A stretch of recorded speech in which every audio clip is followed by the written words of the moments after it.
Let's see if I can record this fool losing his mind over a goddamn video game. This guy plays video games all day long. Goes on these campaign quests. Just heard him screaming up a storm in his room. See if we can catch him.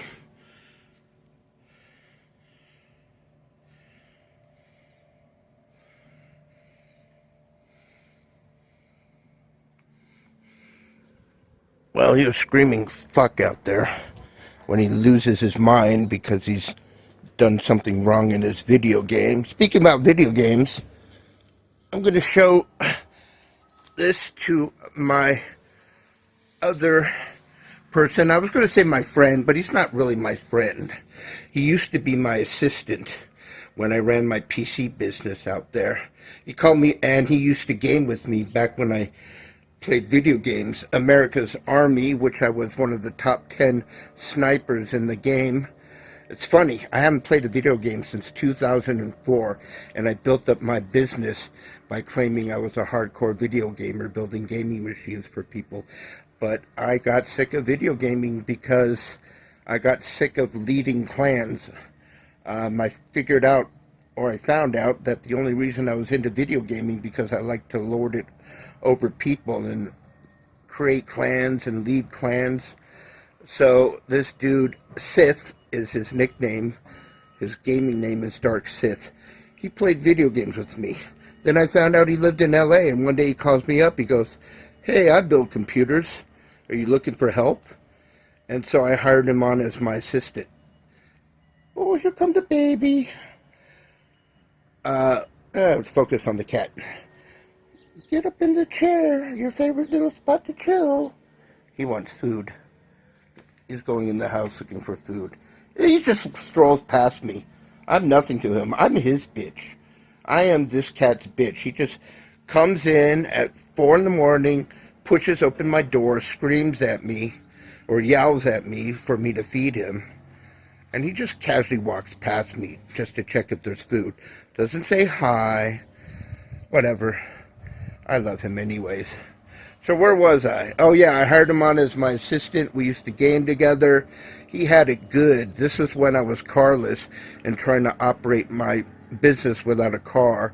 So every time I'd go on a trip with him, I'd make $150 an hour. This is what I was charging back in the early 2000s, running my business with my Beverly Hills clientele. So I hired this guy, and like a millennial, he's a goddamn iPhone head. Can't concentrate. He got to show up anytime he wanted to, wear whatever he wanted to, start working on computers that I was building and showing him how to build, listening to his iPhone, and doing stuff like leaving the plastic liner for the display case of a custom PC case with plexiglass sidings, leaving the plastic protective liner inside the case. And of course I forgot to double check his work, and I sent out the PC, shipped it out to Florida. The guy started using it, and he goes, "Something's burning in my computer." Turns out the plastic lining melted and wrapped around his CPU and became a big plastic mess. And so I went off on Sith, and a couple instances of me going off on him. You know, like they say about millennials and Generation Z, they can't take criticism. He just flat out quit. I was going to hand him my business where he just got to wake up and do whatever he wanted, you know, and have clientele come to him building computers, but he just can't concentrate. These kids these days, they can't concentrate. They just fucking cell phone brains. Anyways, I just called to check up on him. He never calls to check up on me. That's why I don't consider him my friend. He's going to be my sidekick.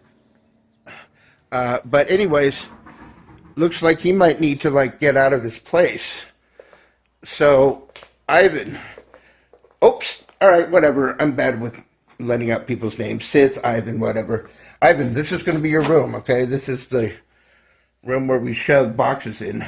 I was going to turn this into a kitty nursery to foster cats and kittens. But now that I have my own cat, this will be your room. Your task is to clean it out. I've got a bed for you in the garage.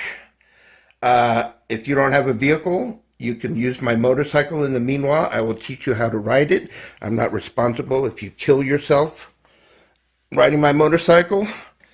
And since you're going to be living here, you're going to be paying rent. I'll give you a great deal, but you're going to help me clean up this place.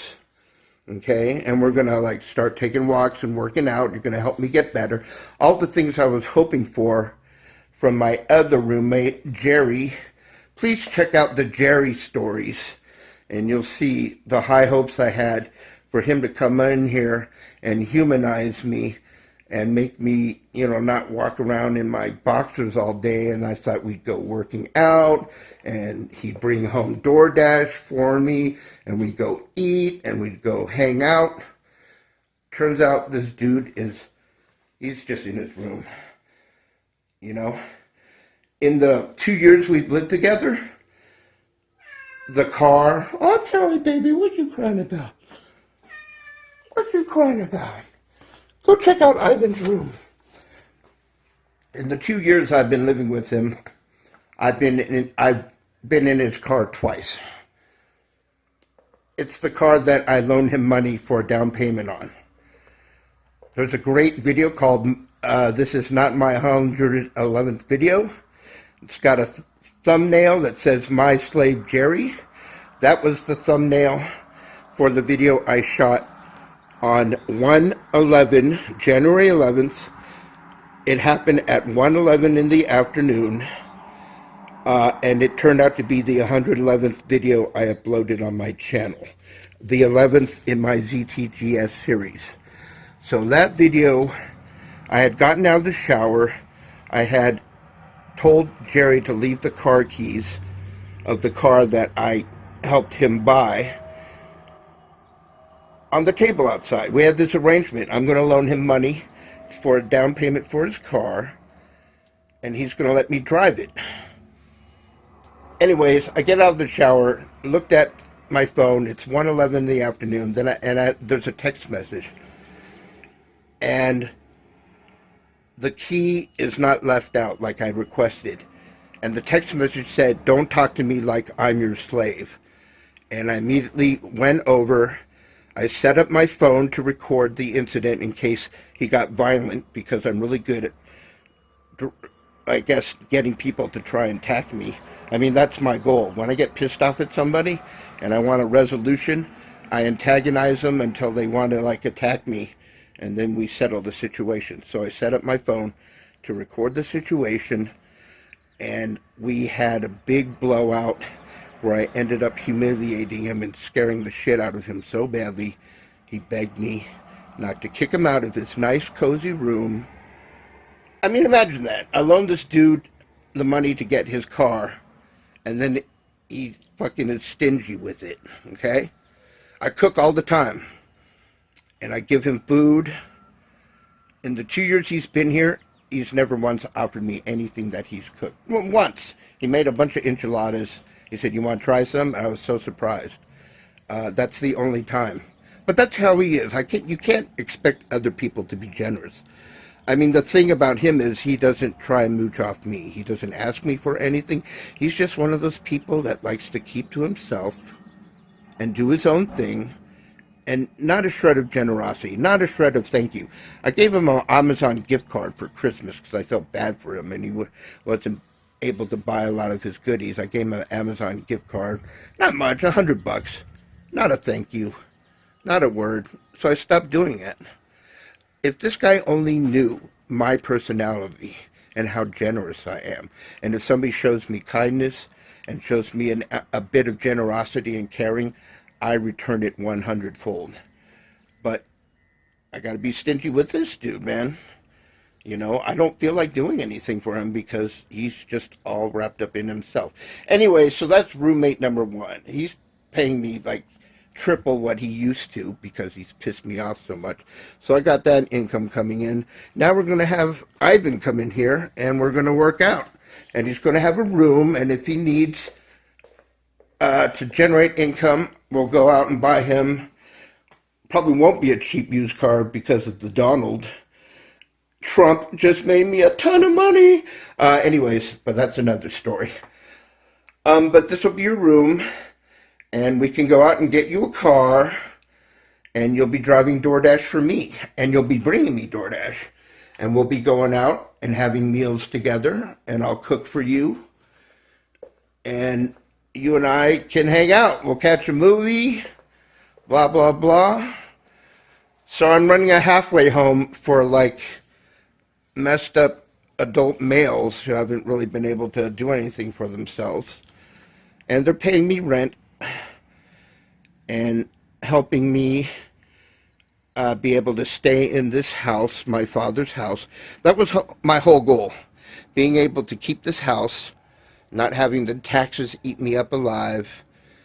And now, because of the Donald and because of my judicious and wise decisions in Bitcoin and other investments, I'm now going to be looking for a new kind of roommate. I'm going to get me a woman.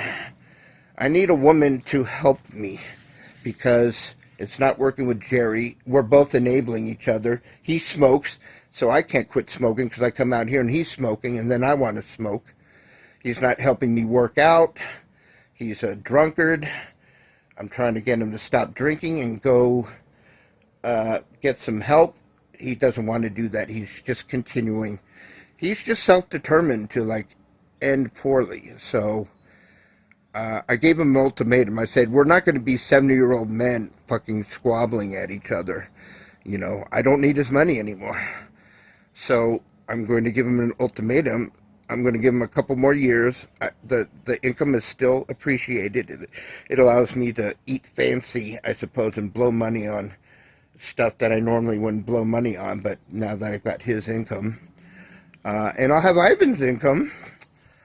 But yeah, I gave Jerry an ultimatum that in a couple years, if he doesn't show any signs of wanting to curb his alcoholism and change his ways, that eventually we're going to part ways. And I finally told him what I didn't want to, but I told him after I raised his rent, I started socking away a part of it into Bitcoin. So in the 2 years he's been living with me, I've been taking a portion of his rent, buying Bitcoin with it, and when it's time for us to part ways, he'll get to leave with a little bit of savings. And I'm going to go find me a baby mama to have my babies and raise my children for me. And I will leave them this house and my fortune in Bitcoin and tech stocks. And now Ivan's going to be here, and I'll be able to save up money from money he gives me, and maybe he'll help me rehabilitate myself and get myself into some kind of healthy condition so I can and will want to share my life with a girl. And I might start releasing the other half of my Zennofobic shows, a series of stories I recorded back in the early 2000s. Half of the stories are uploaded on my other channel, Zennofobic, Zennofobic. The other half of the stories and recordings are not there because they are recordings I shared with my last girlfriend, Brandy. And I'm going to release them because my next girlfriend is going to have to be like her.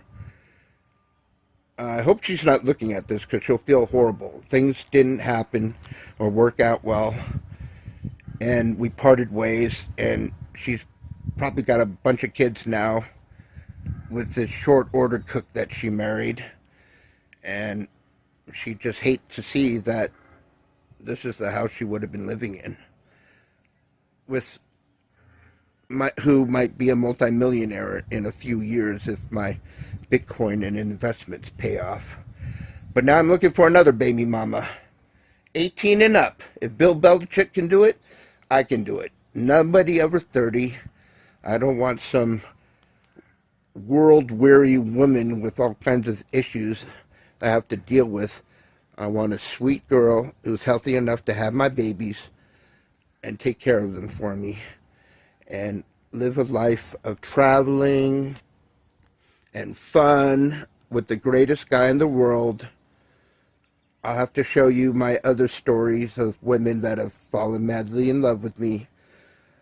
I mean, I play violin, I can cook, I love animals, I love cats, I'm hilarious, I'm an alpha male, I know how to take care of things, I'm a survivor. I've got 20 years of stories for you to look back on and find out what type of person I am and what I've managed to do with my life and how I've been able to survive any trial and tribulation and come out winning in the end. Like Donald Trump says, winning.